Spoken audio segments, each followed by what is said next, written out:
হেমতাবাদ থানা এলাকায় স্কুল থেকে ফেরার পথে এক নাবালিকাকে নেশা জাতীয় দ্রব্য খাইয়ে নির্যাতনের অভিযোগ উঠল। বুধবার দুপুরে ঘটনাটি ঘটে। অচৈতন্য অবস্থায় স্থানীয়রা তাকে উদ্ধার করে বাড়ি পৌঁছে দেয়। পরে পরিবার হেমতাবাদ গ্রামীণ হাসপাতালে ভর্তি করে। ঘটনায় হেমতাবাদ থানায় লিখিত অভিযোগ দায়ের হয়েছে।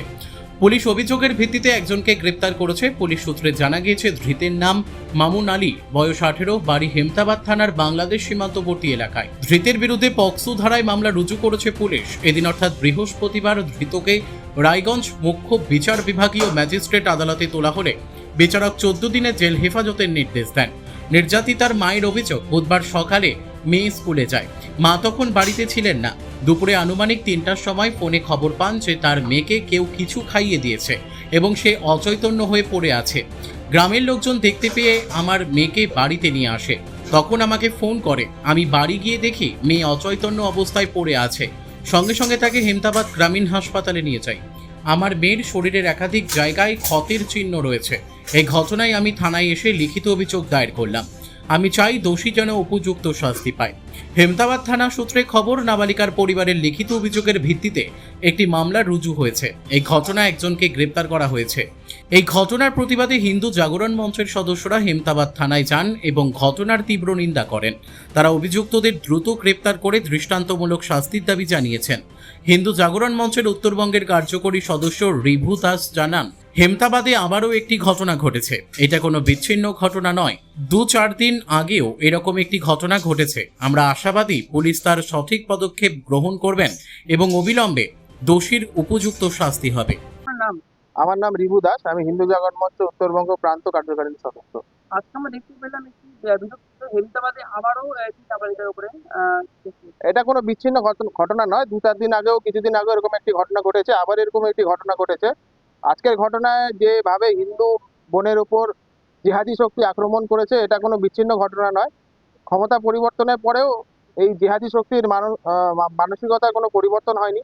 শুধুমাত্র একটি ঘটনা নয়, এটা কোনো বিচ্ছিন্ন ঘটনা নয়। হেমতাবাদের দিকে দিকে বারবার হিন্দু মা বোনের দিকে এই জিহাদি শক্তি বারবার টার্গেট করছে। আর জিহাদি শক্তিকেও বলে দিতে চাই, সরকারটা পরিবর্তন হয়েছে। তোমরা যদি বারবার হিন্দু মা বোনের দিকে টার্গেট করো, তোমাদেরকেও কিন্তু হেমতাবাদে থাকা দুষ্কর হয়ে যাবে।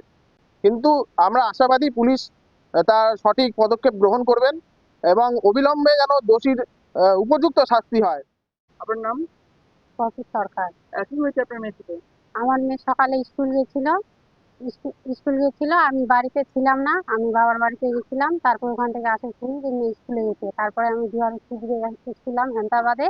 তারপর আমার ফোনে 3টার সময় ফোন আসে যে আমার মেয়ে এরকম এরকম কে যেন নিশাগ্রস্ত জিনিস খাওয়া দিয়ে নিয়ে ওখানে স্কুলটা আর কি পড়েছিল।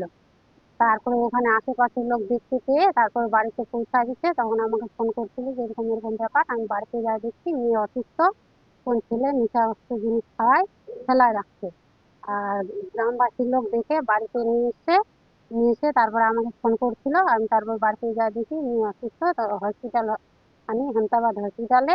ওখানে তখন স্যালাইন দিয়ে আমাকে রেফার করছিল রায়গঞ্জে। যেটা কি হাতে দুটো বেরিয়েছে, তো প্রশাসন কি বললেন? প্রশাসন, আমি যে এখানে থানায় এসে জিডি করলাম, এখন প্রশাসন বললো কি অ্যারেস্ট করবে। মানে আপনি কি চাচ্ছেন, দোষীদের আমি চাই দোষী যেন শাস্তি পায়। আমাদের হিন্দু মেয়ে মা বোন সবাই যেন শান্তিতে আর কি থাকতে পারে। মানে একজন কোনো- বলতে পারেন যে আপনার মেয়ের সাথে আজকে হয়েছে হ্যাঁ, আজকে আমার মেয়ের সঙ্গে হয়েছে, পরবর্তীতে আরো মেয়ের সঙ্গে হতে পারে। আর মেয়েকে যে আমি স্কুলে পাঠাবো তার কি ঠিক আছে, কখন কি হয় না হয় তা তো বলা যাচ্ছে না।